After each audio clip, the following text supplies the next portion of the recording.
أعوذ بالله من الشيطان الرجيم بسم الله الرحمن الرحيم الحمد لله الذي جعلنا من المتمسكين بولاية علي بن أبي طالب اللهم صل على محمد وعلى محمد وعجل فرجهم. السلام علیکم ورحمۃ اللہ وبرکاتہ. یا علی علیہ السلام. ناظرین محترم، ہم نے آپ کے سامنے انبیاء علیہ السلام کی امام مہدی اجل اللہ تعالیٰ فرجہ الشریف میں پائی جانے والی شباہات، یہ ایک موضوع جاری رکھا ہے، اور ہم نے اپنی سابقہ ویڈیو میں حضرت ذوالقرنین علیہ السلام کی امام مہدی اجل اللہ تعالیٰ فرجہ الشریف میں پائی جانے والی شباہات بیان کیا تھا،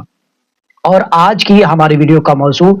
امام مہدی اجل اللہ تعالیٰ فرجہ الشریف میں حضرت خضر علیہ السلام کی پائی جانے والی شباہات یہ بیان کریں گے.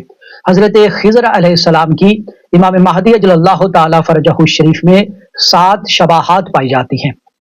پہلی شباہت، جس طرح سے حضرت خضر علیہ السلام کی برکت پوری زمین پر سبزہ اگ جاتا تھا اور خدا کی نعمتیں نازل ہوتی تھی، اسی طرح سے امام مہدی اجل اللہ تعالیٰ فرجہ الشریف کے وجود بابرکت کے سبب سے، ان کے وسیلہ سے، ان کے توسل سے خدا زمین پر برکت نازل کرتا ہے کہ جس جگہ پر امام مہدی اجل اللہ تعالیٰ فرجہ الشریف حضرت خضر علیہ السلام کی طرح قیام کرتے ہیں، وہاں پر سبزہ اگ آتا ہے اور وہاں پہ خدا کی رحمت نازل ہوتی ہے. جس طرح سے حضرت خضر علیہ السلام جس جگہ پر چلتے تھے اور وہاں پر سبزہ اگ جاتا تھا اور خدا کی رحمت نازل ہوتی تھی. اور جب امام مہدی اجل اللہ تعالیٰ فرجہ الشریف کا ظہور پر نور ہوگا تو زمین کے بنجر ترین علاقے بھی وہاں پر سبزہ اگ آئے گا، حتیٰ کہ صحراؤں میں بھی سبزہ اگ آئے گا. اور یہاں تک روایات میں ملتا ہے کہ وہ کوہ طور کے جس پر حضرت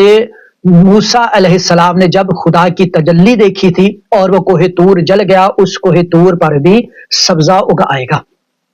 دوسری شباہت امام مہدی اجل اللہ تعالیٰ فرجہ الشریف میں حضرت خضر علیہ السلام کی جو پائی جاتی ہے وہ ہے طول عمر، کہ جس طرح سے حضرت خضر علیہ السلام حضرت ذوالقرنین علیہ السلام کے وصی تھے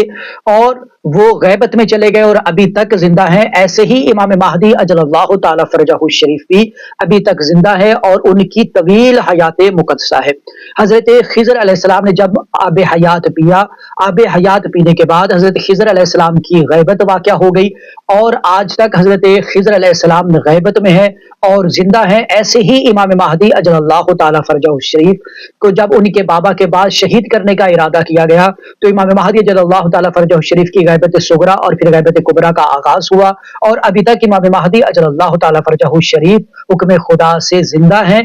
اور جب امام مہدی اجل اللہ تعالیٰ فرجہ الشریف کا ظہور ہوگا تو حضرت خضر علیہ السلام بھی امام مہدی اجل اللہ تعالیٰ فرجہ الشریف کے ساتھ آئیں گے، اور یہ دونوں ہستیاں،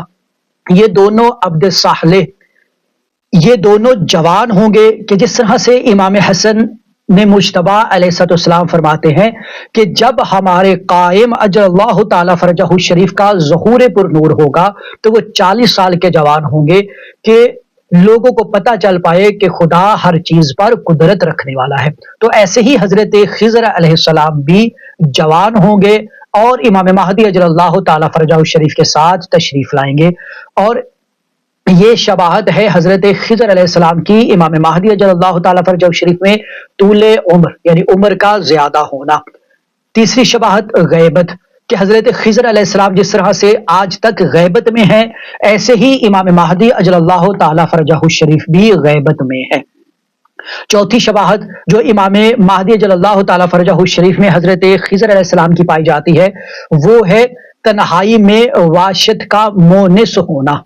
کہ جو تنہائی کے عالم میں انسان کو ایک وحشت ہوتی ہے کہ انسان اپنے آپ کو تنہائی میں محسوس کرتا ہے. جس طرح سے ایک انسان اس دنیا میں اگر اکیلا کمرے میں بیٹھا ہوا ہے تو اپنے آپ کو بوریت میں محسوس کرتا ہے، تو اس کی بوریت کو ختم کرنے کے لیے اس کے ساتھ کسی نہ کسی ساتھی کا ہونا ضروری ہے. ایسے ہی امام مہدی اجل اللہ تعالیٰ فرجہ الشریف کی تنہائی میں حضرت خضر علیہ السلام ان کی غیبت میں ان کے ساتھی ہیں، ان کے مؤنس ہیں. کہ امام مہدی اجل اللہ تعالیٰ فرجہ شریف جس جگہ پر تشریف لے کے جاتے ہیں حضرت خضر علیہ السلام امام مہدی اجل اللہ تعالیٰ فرجہ شریف کے ساتھ ہوتے ہیں. اسی وجہ سے جب مولا کا ظہور ہوگا تو حضرت خضر علیہ السلام حضرت امام مہدی اجل اللہ تعالی فرجہ شریف کے ساتھ ہی تشریف لے کر آئیں گے۔ پانچویں شباہت جو امام مہدی اجل اللہ تعالی فرجہ شریف میں حضرت خضر علیہ السلام کی پائی جاتی ہے وہ ہے غیبت کی حکمت، کہ غیبت کی حکمت کیا ہے، کہ جس طرح سے انبیاء علیہ السلام کی غیبتیں واقع ہوئی، جیسا کہ ہم نے پہلی نشست سے ہی بیان کیا تھا کہ حضرت آدم علیہ السلام کی بھی غیبت واقع ہوئی، حضرت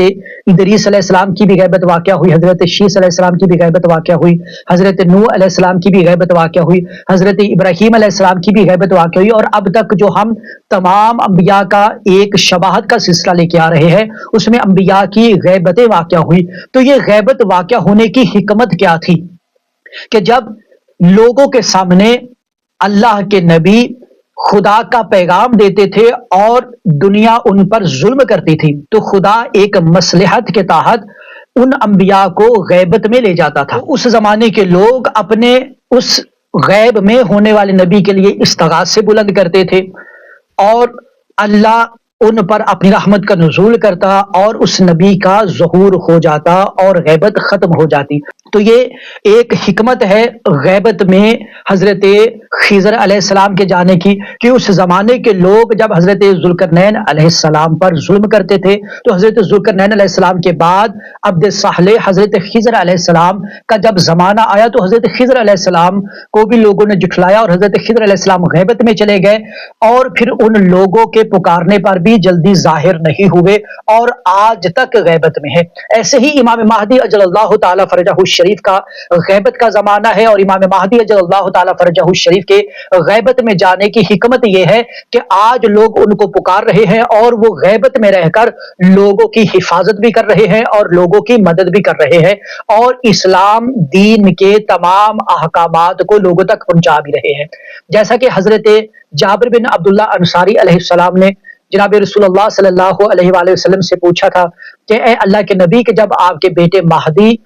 کی غیبت واقع ہوگی تو پھر ہم کس طرح سے ان سے ہدایت پا پائیں گے؟ تو حضرت رسول خدا صلی اللہ علیہ وآلہ وسلم نے فرمایا تھا اے جابر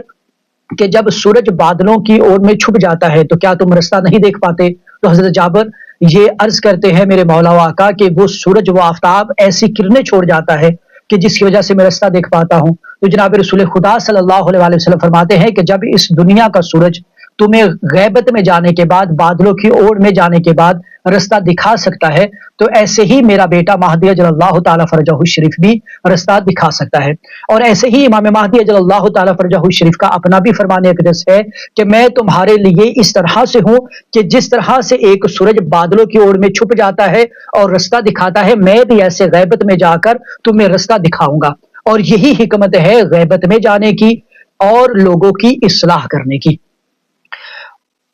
اس کے بعد چھٹی شباہت جو حضرت خضر علیہ السلام کی امام مہدی اجل اللہ تعالی فرجہ شریف میں پائی جاتی ہے وہ ہے حضرت ذوالقرنین علیہ السلام کی طرح اور حضرت خضر علیہ السلام کی طرح محدث ہونا۔ ایسے ہی حضرت خضر علیہ السلام بھی محدث ہے اور امام مہدی اجل اللہ تعالی فرجہ شریف بھی محدث ہے۔ آج کے زمانے میں بھی حضرت خضر علیہ السلام ملائکہ کے ساتھ گفتگو کرتے ہیں، آسمان پر تشریف لے کے جاتے ہیں اور لوگ ملائکہ کے درمیان میں بیٹھ کر احادیث کو بیان کرتے ہیں، ان کے ساتھ گفتگو کرتے ہیں۔ ایسے ہی امام مہدی اجل اللہ تعالی فرجہ شریف بھی ملائکہ کے درمیان میں بیٹھتے ہیں اور ان کے ساتھ گفتگو کرتے ہیں، اور جیسا کہ سورہ قدر میں حکم باری تعالی ہو رہا ہے تنزل الملائکۃ والروح کہ لیلۃ القدر میں ملائکہ بھی نازل ہوتے ہیں اور روح القدس بھی نازل ہوتا ہے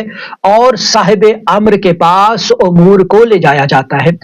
اور آج کے زمانے میں صاحب الامر امام مہدی اجل اللہ تعالی فرجہ شریف ہے۔ یہ صاحب الامر ہونا ایک بہت ہی وسیع موضوع ہے، انشاءاللہ اس پر ہم گفتگو کریں گے۔ ابھی فقط اتنا ہی بیان کرنا ہے کہ امام مہدی اجل اللہ تعالی فرجہ شریف کے ساتھ ملائکہ آ کر گفتگو کرتے ہیں اور تمام امور امام مہدی اجل اللہ تعالی فرجہ شریف کے پاس خدا کی طرف سے لے کر آتے ہیں۔ ساتویں شباہت جو حضرت خضر علیہ السلام کی امام مہدی اجل اللہ تعالی فرجہ شریف میں پائی جاتی ہے وہ مسجد کوفہ اور مسجد سہلہ میں مصلی ہونا، یعنی ایسا مقام کہ جس جگہ پر حضرت خضر علیہ السلام آ کر خدا کی عبادت کیا کرتے تھے، اور ایسے ہی امام مہدی اجل اللہ تعالیٰ فرجہ شریف بھی مسجد کوفہ اور مسجد سہلہ میں تشریف لاتے ہیں اور اس جگہ پر خدا کی عبادت کرتے ہیں۔ مسجد کوفہ میں حضرت خضر علیہ السلام کا مصلی موجود ہے، حضرت خضر علیہ السلام کا مسجد سہلہ میں بھی مصلی موجود ہے، اور یہ مسجد سہلہ حضرت ادریس علیہ السلام کے بعد حضرت خضر علیہ السلام کا گھر بھی تھا۔ اور ایسے ہی امام مہدی اجل اللہ تعالیٰ فرجہ شریف کا جب ظہور پر نور ہوگا تو مسجد سہلہ میں آ کر امام مہدی اجل اللہ تعالیٰ فرجہ شریف اور تمام اہل بیت نبوہ آ کر قیام کریں گے، اور اس مسجد سہلہ کا نام تبدیل کر کے بیت الحمد رکھ دیا جائے گا۔ بیت الحمد کے دو معنی ہے، ایک معنی یہ کہ وہ گھر کے جس جگہ سے خدا کی حمد بیان ہوتی ہے، اور دوسرا معنی یہ کہ وہ جگہ کے جس کا چراغ کبھی گل نہیں ہوا۔ مسجد سہلہ یہ بھی ایک موضوع ہے، انشاءاللہ ہم اس پر بھی گفتگو کریں گے۔ آج کا ہمارا موضوع حضرت خضر علیہ السلام کی امام مہدی اجل اللہ تعالیٰ فرجہ شریف میں پائی جانے والی شباہات۔